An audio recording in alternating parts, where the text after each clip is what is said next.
آج میں نے تم لوگوں سے پوچھا کہ سب سے بڑی دولت کیا ہے، اسی طریقے سے ایک استاد صاحب نے اپنے شاگردوں سے پوچھا کہ یہ بتاؤ سب سے بڑی دولت کیا ہے، سب سے بڑی دولت کیا ہے۔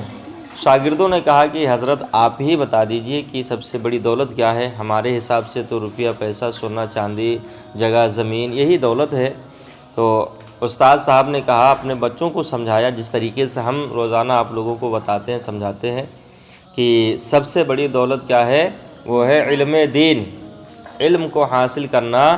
علم سب سے بڑی دولت ہے، علم کی دولت سے بڑھ کر کے کوئی دولت نہیں ہے، کیونکہ علم کی وجہ سے انسان بھٹکا ہوا ہوتا ہے تو وہ سیدھے راستے پر آ جاتا ہے۔ علم کی وجہ سے انسان کو حرام اور حلال میں فرق پتہ چلتا ہے، اور علم ہی کی وجہ سے انسان ایک دوسرے کی عزت کرنا صحیح طریقے سے جانتا ہے۔ علم جس کے پاس میں ہوتا ہے، دولت اس کے پاس میں خود بخود آ جاتی ہے۔ انسان کو اس لیے کہا گیا ہے کہ انسان قابل نہ بنے، بلکہ انسان قابل بنے کامیاب نہ بنے، انسان قابل بنے کامیاب نہ بنے۔ کیوں؟ اس لیے کہ جو کامیاب ہو جاتا ہے تو وہ کبھی نہ کبھی نیچے ضرور آ جائے گا، لیکن جو قابل ہے تو قابل کے پاس میں کامیابی خود بخود آئے گی، کامیابی خود بخود آئے گی قابل کے پاس میں۔ تو استاد صاحب نے بتایا کہ سب سے بڑی دولت علم ہے۔ تو ایک مرتبہ ایک بچے کا جوتا پھٹ گیا، جب جوتا پھٹ گیا اس کے پاس میں پیسے تھے نہیں، اس نے کہا استاد صاحب نے بتایا کہ سب سے بڑی دولت علم ہے، تو چلو چل کر کے اپنا جوتا سلوانے چلتا ہوں۔ گیا جوتا سلوانے کے لیے موچی کو دیا، اور کہا کہ موچی جی ہمارا یہ جوتا سل دیجئے۔ موچی نے کہا پیسے دیجئے۔ طالب علم نے کہا نہیں میرے پاس میں پیسے تو نہیں ہیں، پر میں آپ کو دین کا ایک مسئلہ بتاؤں گا۔ کیا؟ دین کا ایک مسئلہ، دین کی ایک بات بتا دوں گا، پر آپ میرے جوتے کو سل دیجئے۔ تو موچی نے کہا نہیں، یہاں صرف پیسے چلتے ہیں، پیسے لا کر کے دو، پیسے تمہارے آئیں گے تب تمہارا یہ جوتا سلا جائے گا۔ میں اس چیز کو ماننے کے لیے تیار نہیں ہوں، تم سے ایک مسئلہ میں سیکھ لوں اور اس کے بعد میں آپ کو جوتا سل کر کے دے دوں۔ بچہ مایوس ہوتا ہے کہ استاد صاحب نے کہا تھا کہ سب سے بڑی دولت علم ہے، اور آج میں علم کی بات موچی کو سکھا رہا تھا، موچی اس بات کے اوپر راضی نہیں ہوا کہ وہ علم کی ایک بات سیکھ لے اور میرا جوتا سل دے، پھٹا ہوا ہے۔ وہ استاد کے پاس میں گیا اور کہا کہ حضرت ایسا معاملہ آیا، میرا جوتا پھٹا، میں بازار کو گیا، اور بازار جانے کے بعد میں نے موچی سے ایسی بات کی، موچی اس بات کے اوپر راضی ہی نہیں تھا۔ استاد نے کہا ٹھیک ہے، عقل مند تھے استاد، اور استاد تو عقل مند ہوتے ہی ہیں، شاگردوں سے ہے نا۔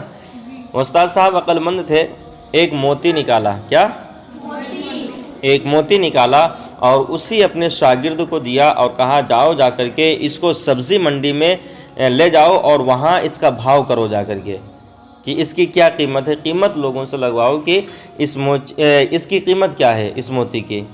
وہ بچہ شاگرد گیا مدرسے مدرسے سے نکل کر کے بازار کو گیا، سبزی منڈی میں، سبزی والے کو وہ دکھایا موتی، اور دکھانے کے بعد میں کہا کہ اس کی قیمت کیا لگاؤ گے؟ کیا کہا؟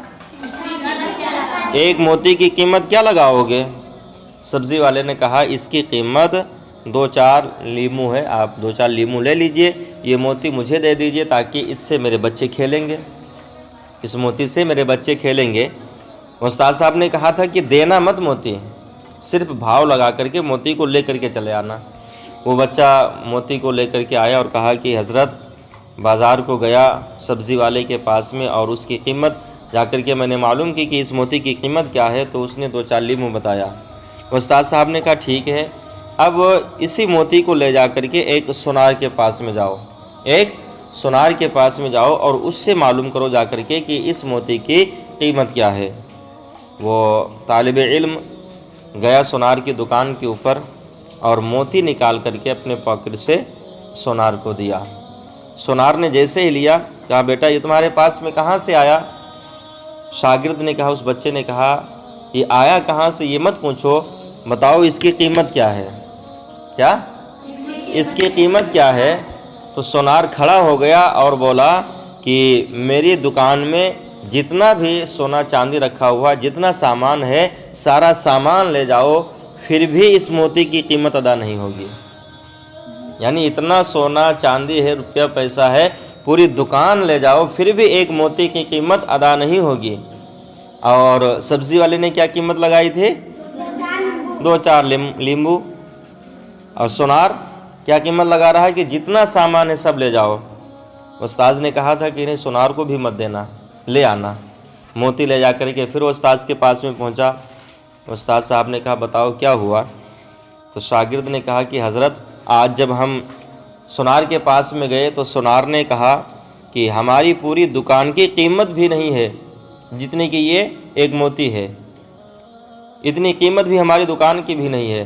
تب استاد صاحب نے کہا بیٹا سنو، علم والے کی قیمت ایک علم والا ہی جانتا ہے۔ جس طریقے سے موتی کی قیمت سونار جانتا ہے، سبزی والا نہیں جانتا ہے، اسی طریقے سے علم کی قیمت جو ہوتی وہ علم والے ہی جانتے ہیں، علم والے ہی سمجھتے ہیں۔ سمجھ گئے؟ تو سب سے بڑی دولت کیا ہوتی ہے؟ علم ہوتی ہے۔ اس لیے سب لوگوں کو بتایا جاتا ہے کہ علم حاصل کرو۔ علم جب حاصل کرے گا بندہ تو وہ انشاءاللہ بھٹکے گا نہیں، غلط راستے پر نہیں جائے گا۔ علم کی وجہ سے وہ سب میں عزیز ہو جائے گا، علم کی وجہ سے اللہ بھی راضی ہوگا اور اللہ کا رسول بھی راضی ہوگا۔ اس لیے حکم ہے کہ علم سیکھنا ہر مرد اور عورت کے اوپر فرض ہے۔ کیا فرض ہے؟ علم سیکھنا ہر مرد عورت کے اوپر فرض ہے، فرض۔ جو پڑھے لکھے نہیں ہیں، گھر میں دیکھو، بستی میں دیکھو، محلے میں دیکھو، جو پڑھے لکھے نہیں ہیں ان کی زندگی کیسے کٹ رہی ہے، اور جو پڑھے لکھے ہیں ان کی زندگی کیسے کٹ رہی ہے۔ اسی طریقے سے عورتوں میں دیکھو، جو پڑھی لکھی ہیں ان کی عزت گھر میں کیا ہے، اور جو پڑھی لکھی نہیں ہے ان کی عزت گھر میں کیا ہے۔ جو پڑھی لکھی نہیں ہے وہ جانتی ہی نہیں ہے کہ ہمارے شوہر کا ہمارے اوپر حق کیا ہے، ہمارے گھر والوں کا ہمارے اوپر حق کیا ہے، ہمارے بچوں کو کس طریقے سے رہنا چاہیے، ان بچوں کی صاف صفائی کا خیال کس طریقے سے کرنا چاہیے۔ یہ پڑھی لکھی سمجھتی اور غیر پڑھی عورت نہیں جان پا رہی ہے۔ اور غیر پڑھی عورت بسا اوقات ایسے ایسے لفظ، ایسے ایسے الفاظ اپنی زبان سے نکال دیتی ہے، اور مرد بھی بسا اوقات اپنی زبان سے ایسے ایسے لفظ نکال دیتے ہیں جس سے ان کے اوپر کفر کا فتویٰ لگتا ہے، ایمان سے وہ خارج ہو جاتے ہیں۔ کیوں؟ اس لیے کہ ان کے پاس میں علم کی دولت نہیں ہے۔ اگر علم کی دولت ہوتی تو سب سے پیارا جو ایمان ہے وہ ایمان ان کے جسم سے، ان کے دل سے نکل کر کے نہ جاتا، ایمان نہیں نکلتا۔ کیوں؟ اس لیے کہ ان کو علم کی دولت نہیں ہے، علم کی دولت سے وہ محروم رہے۔ تو اس لیے کہا جاتا ہے کہ پڑھائی ضروری ہے، جہاں دینی پڑھائی کرتے ہو وہیں دنیاوی پڑھائی بھی ضروری ہے۔ یہاں پڑھتے ہو اردو، یہاں سے جب ہندی کی چھٹی لے کر کے جاتے ہیں کچھ بچے تو ہندی اسکول کو نہیں پہنچتے ہیں۔ یہ شکایت مجھ تک پہنچی ہے، کچھ بچے چھٹی لے کر کے جاتے ہیں تو ہندی اسکول کی، اور پھر ہندی اسکول کو نہیں پہنچتے ہیں۔ جس طریقے سے یہاں پڑھتے ہو اسی طریقے سے جب چھٹی لے کر کے جاتے ہو تو اسکول میں بھی جایا کرو۔ ابھی عمر ہے تمہاری پڑھنے کی، ابھی پڑھ لو، ابھی پڑھ لو، بعد میں پچھتاؤ گے، بعد میں یاد کرو گے کاش ہم نے اپنے وقت کو ایسے ہی ضائع نہ کیا ہوتا، اپنے وقت کو ہم نے کتابوں میں سبق یاد کرنے میں گزارا ہوتا، پڑھائی میں گزارا ہوتا۔ پچھتاؤ گے، یہ پچھتاوا ہوگا، اور بہت لوگوں کو پچھتاوا ہو بھی رہا ہے۔ ہمارے ساتھی بھی کئی ایک ایسے ہیں جو پڑھ نہیں پائے، ان کے گھر والوں نے بہت کوششیں کی، بہت ان کو سمجھایا، پیسے بھی دیے، ساتھ میں ان کو ہم لے کر کے بھی گئے، مدرسے کو بھی پہنچے، لیکن وہ پڑھ نہیں پائے۔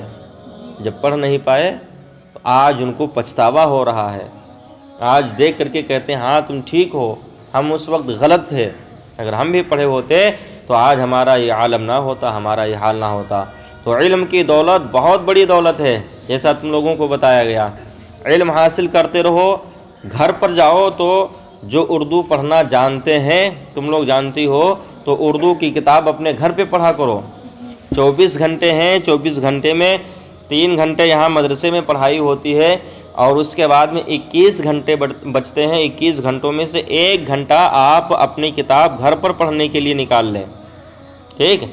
1 گھنٹہ آپ گھر پر پڑھنے کے لیے آپ ٹائم نکال لیں۔ لیٹیں جب شام کو تو لیٹتے وقت اگر آپ 1-2 ورق پڑھ لیں اپنی کتاب سے تو انشاءاللہ رب العزت ذہن کھلے گا، اور اپنے آپ سے پڑھنا بھی آ جائے گا، اور دینی باتیں آپ کے سمجھ میں آنا شروع ہو جائیں گی. سمجھ گئے؟ تو آئندہ ایسے غلطی تو نہیں ہوگی. کون کہ چھٹی لے کر کے جانا اور پھر ادھر ادھر کھیلنا اور پڑھائی سے جان چرانا. پڑھائی سے جان نہ چراؤ، علم سب سے بڑی دولت ہے. ٹھیک ہے؟ ٹھیک. اچھا، السلام علیکم رحمۃ اللہ تعالی وبرکاتہ.